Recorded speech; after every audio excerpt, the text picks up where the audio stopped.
Llevas meses haciendo ejercicio, reduciendo el azúcar, comiendo más sano y el peso simplemente no se mueve.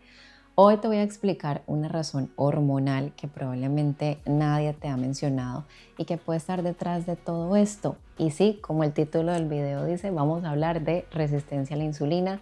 En este video vas a aprender qué es, cómo identificarla, qué cambios puedes empezar a hacer en tu alimentación de forma práctica para que podamos revertirlo. Soy Luisa Cleves, nutricionista especializada en salud hormonal femenina y trabajo con mujeres que llegan a mí frustradas porque han intentado muchas cosas antes que no les funciona. Y una de las razones más frecuentes que yo encuentro cuando las evalúo en este estancamiento precisamente es la insulina alta constantemente. Quédate hasta el final porque en el cierre voy a darte un protocolo de 3 pasos supremamente sencillos para que puedas empezar. Primero, lo básico, porque entender el mecanismo es súper fundamental para que sepamos cómo lo vamos a abordar. Entonces, la insulina es una hormona que se produce en el páncreas y su función es actuar como una llave. Entonces, esto funciona así.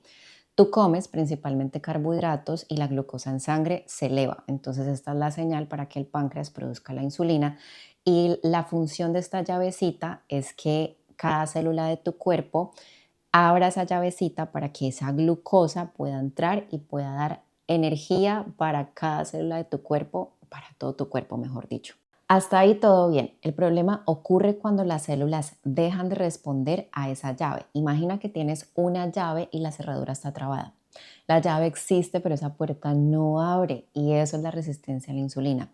Esas células no responden al mensaje de la insulina con la misma eficiencia. Entonces, ¿qué hace el páncreas frente a esto? ¿Qué hace el órgano? Simplemente producir más insulina hasta que los niveles de insulina se elevan de forma crónica y ahí es cuando empiezas a sentir todos los síntomas y pues ahí ya se empieza el problema real. Y la insulina alta de forma crónica tiene 3 efectos directos que afectan tu peso y tus hormonas. El primero es que le indica a tu cuerpo que almacene grasa, específicamente esa grasita visceral que poco nos gusta en la zona del abdomen y es su lugar preferido. En lugar de usarla como energía, se queda almacenada. Por eso puedes estar en déficit calórico y aún así no eliminar esa grasita de la zona abdominal. Segundo, se puede bloquear la señal de saciedad. Entonces, la leptina, que es otra hormona,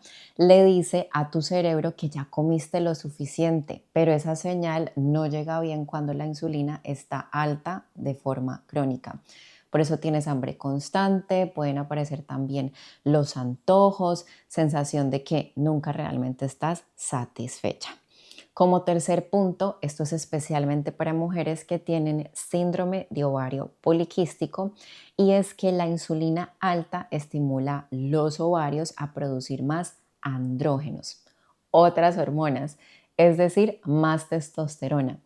Y esto puede generar cosas que nosotras no queremos, como acné, ese tal acné hormonal, también el vello donde no debería estar, desregulación ovárica, o sea, mejor dicho, que tu ciclo no funcione como debería funcionar. Ahora, la causa de toda esta desregulación gigante es, yo diría que en muchísimos casos, una mala alimentación, un exceso en el consumo de carbohidratos, a horas que no deben ser, carbohidratos incorrectos, aunque los carbohidratos no son malos, ojo, pero hay que saber escoger. También sumado a esto el sedentarismo, o sea que a veces estamos muy quietas, necesitamos movernos.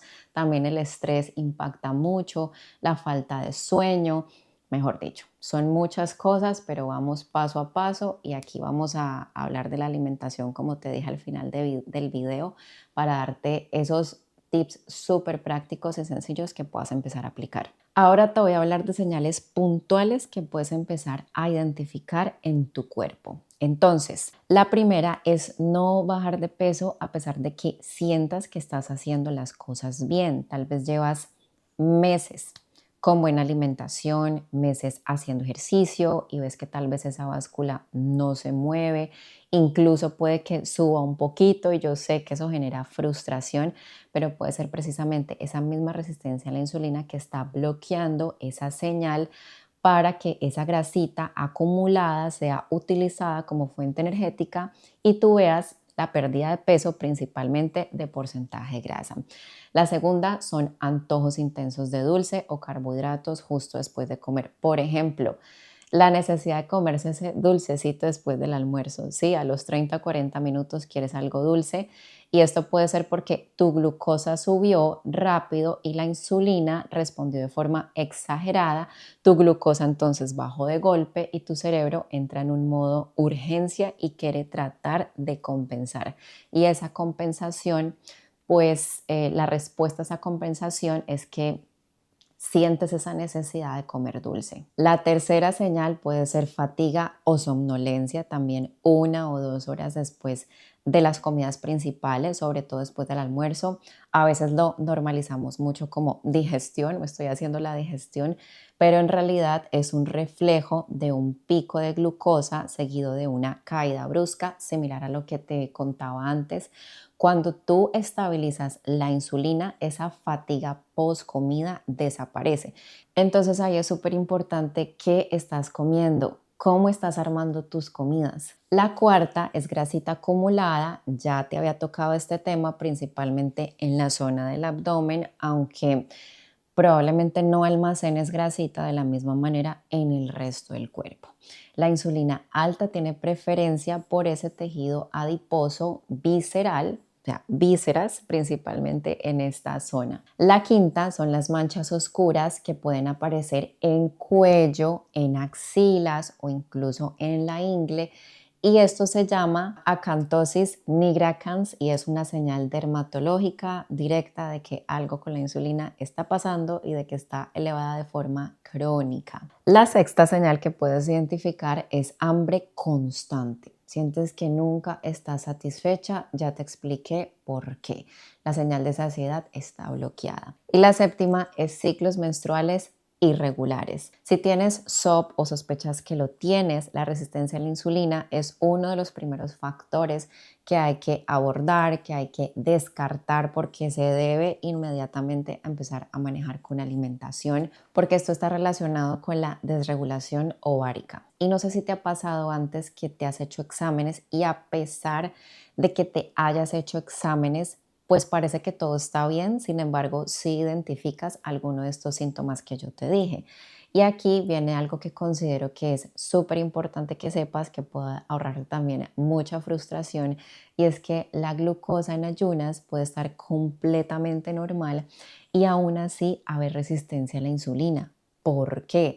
Porque durante años el pobrecito páncreas intentó compensar produciendo más insulina. O sea, sí tenías la glucosa alta, pero tu páncreas estaba produciendo más insulina para compensar, por eso el examen salía normal. Entonces, el problema no estaba en la glucosa todavía, está en la cantidad de insulina que necesitas para controlarla. Por ahora el páncreas la está supliendo, pero quién sabe más adelante. Así que el problema no está visible todavía, pero el sistema está bajo presión que no debería estar. Para detectar resistencia a la insulina con mayor precisión, los exámenes que más información dan son 3.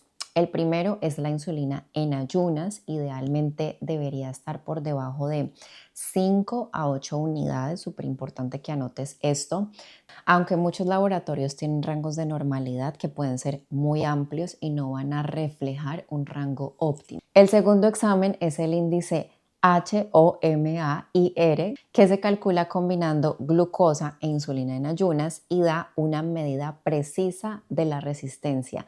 Y el tercero es la curva de la tolerancia a la glucosa. Este mide cómo responde tu insulina a una carga de glucosa después de 2 horas. Si has visto hasta aquí y sospechas que puedes tener resistencia a la insulina, pide los exámenes específicos, no siempre los solicitan en un chequeo de rutina. Ahora la parte que más me gusta, sí, señoritas y señoras, vamos a hablar de la alimentación y para eso me traje a mi amigo el melón porque sé que nos va a servir. Entonces, la resistencia a la insulina es reversible y la alimentación, me atrevería a decir que es de lo más importante, es poderosísimo porque con cada comida que haces es una oportunidad para bajar el pico de glucosa o más que para bajarlo es para que tu glucosa en sangre vaya controladita. Eso es lo más importante. Entonces el objetivo central es estabilizar la glicemia, es decir, evitar los picos, evitar las caídas bruscas de glucosa que perpetúan en el ciclo de la insulina alta. Entonces el primer cambio es priorizar la proteína en las comidas. La proteína es el macronutriente con mayor impacto en la insulina. Además, activa esa señal de saciedad, preserva o te ayuda a conservar tu masa muscular, que es clave para la sensibilidad a la insulina. Ralentiza también la absorción de los carbohidratos. Entonces, por ejemplo, huevo, pollo, pescado, carne, yogur griego en cada comida siempre, por lo menos en cada comida principal, también en las entrecomidas, y es uno de los macronutrientes. Los macronutrientes son tres: proteínas, grasas y carbohidratos, pero es de lo que más me he dado cuenta que más se subestima o no se consume tanto. O sea, hay una falta de consumo de proteína en la alimentación. Consuman más proteína, por favor. El segundo es incluir grasas saludables. Las grasas en realidad no elevan la glucosa, pero no puede ser cualquier tipo de grasa. ¿Sí? Entonces, ¿qué fuentes de grasas saludables yo les recomiendo? El aguacate, el aceite de oliva, los frutos secos, las semillas. Las grasas, cuando incluyes grasas en tu alimentación, se va a ralentizar la absorción de glucosa en sangre y por lo tanto vas a tener energía sostenida por más largo tiempo. Además que por el efecto inflamatorio que tienen las grasas saludables, o sea, los omegas, estas grasas saludables ralentizan la absorción de glucosa, entonces hacen que tengas energía sostenida y tienen un efecto antiinflamatorio que favorece a la sensibilidad a la insulina. El tercero, supremamente importante, y es elegir los carbohidratos correctos que tengan un bajo índice glicémico y combinarlos siempre con proteínas o grasas. No se trata de eliminar los carbohidratos, nuevamente no son malos, pero no los deberías comer solos. Entonces, comerte tal vez la fruta sola, un banano solo o el melón solo, sí te puede elevar la glucosa en sangre, porque la fruta tiene su propio azúcar que se llama fructosa, que no esté mal, sino que si tienes sensibilidad a la insulina, pues es diferente y tienes que ser un poquito más sabia en cómo te vas a comer los carbohidratos, incluido la fruta, a pesar de que sea saludable. Entonces, por ejemplo, puedes comerte la fruta, pero combínale, como te dije antes, combínale algo de proteína. Entonces puede ser la fruta con yogur griego o combínale grasa saludable, le puedes combinar un poquito de almendras o incluso tener las dos. Sé que a veces podemos tener la costumbre de desayunar ligerito o cenar ligerito, y esas cenas ligeritas o desayunos ligeritos pueden ser una arepa y un café y ya, o pan y café y ya, o arepa y café, o un té y ya. Pero precisamente si tienes resistencia a la insulina, esto es lo que te digo que evites y que le sumes proteína, proteína en cada comida y fuente de grasa saludable para que otra vez no te haga pico de glucosa, sino que en lugar de que haga esto, la glucosa en sangre se vaya así, o sea, más reguladita. Eso va a hacer que tú tengas energía más estable durante el día. El cuarto cambio es moverse después de comer. Tiene un impacto enorme, así sea una caminata de 10 o 15 minutos como para bajar, realmente ayuda muchísimo a mejorar la sensibilidad a la insulina, porque el músculo en movimiento, cada paso que das, por ejemplo, absorbe glucosa de manera independiente a la insulina. Y es una de las herramientas más simples, más sencillas y más efectivas que puedes empezar a poner en práctica desde hoy o desde mañana. Y el quinto cambio, que también puede ser muy poderoso, muchas veces se subestima, es el orden, la jerarquía en la cual se están comiendo los alimentos. Entonces, en este caso, siempre recomiendo empezar por los vegetales, por las proteínas. Si puedes dejarme los carbohidratos casi que al final, sería mejor ¿Para qué? Para que lo primero que reciba tu organismo y empiece a procesar no sea la glucosa de los carbohidratos que comiste. Esto es exactamente lo que trabajamos en el pilar 1, nutrición hormonal, dentro de mi método 7P para nutrición hormonal femenina. Entonces vas a aprender cómo construir cada plato para estabilizar la insulina sin dietas restrictivas, sin contar calorías, sin eliminar grupos de alimentos, porque el objetivo no es comer menos, es comer de la mejor forma para que tus hormonas puedan hacer su trabajo normal. Como te prometí al inicio, aquí está el punto de partida concreto, esos 3 pasitos supremamente sencillos para que puedas empezar. El paso 1 es que la próxima semana agrega proteína en tu desayuno si no la tienes, como las que te mencioné, puede ser huevo, puede ser yogur, puede ser queso. Ese es el cambio de mayor impacto inmediato en la estabilización de tu glucosa día a día. Paso 2, después del almuerzo, camina 10 minutitos. No tiene que ser un ejercicio intenso, pero como te dije, te va a ayudar mucho también. Esa caminata suave activa tu músculo y mejora la absorción de la glucosa.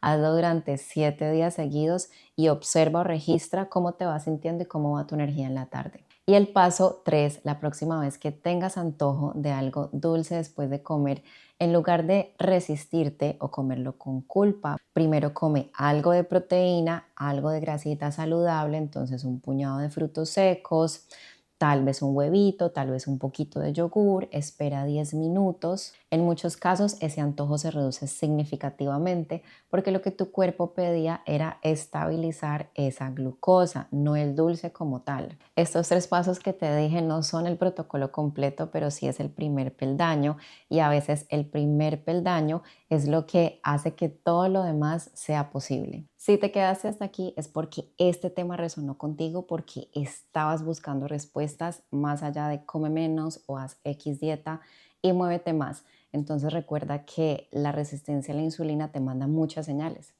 Ponle atención. Si has sentido cualquiera de estas que tratamos aquí, recuerda que también hay pasos muy sencillos que puedes empezar a hacer para revertirlo. Y si quieres profundizar sobre todo este tema, pero ya de manera integral, te invito a mi curso de balance hormonal, donde manejamos el método 7P, o sea que vamos a trabajar en todos los 7 pilares involucrados en el desbalance hormonal y precisamente esa es nuestra intención y es que aprendas a conocer tu cuerpo, a tener una sana relación con los alimentos y que puedas mejorar todo esto. Si este video fue útil para ti, por favor recuerda suscribirte. Cada semana te voy a traer contenido nuevo sobre salud hormonal femenina que no encuentras en ningún lado relacionado con la alimentación. Si conoces a alguna mujer que esté presentando alguno de estos síntomas, por favor comparte esta información con ella. Y nos vemos en el próximo video para seguir compartiéndote más información sobre educación hormonal.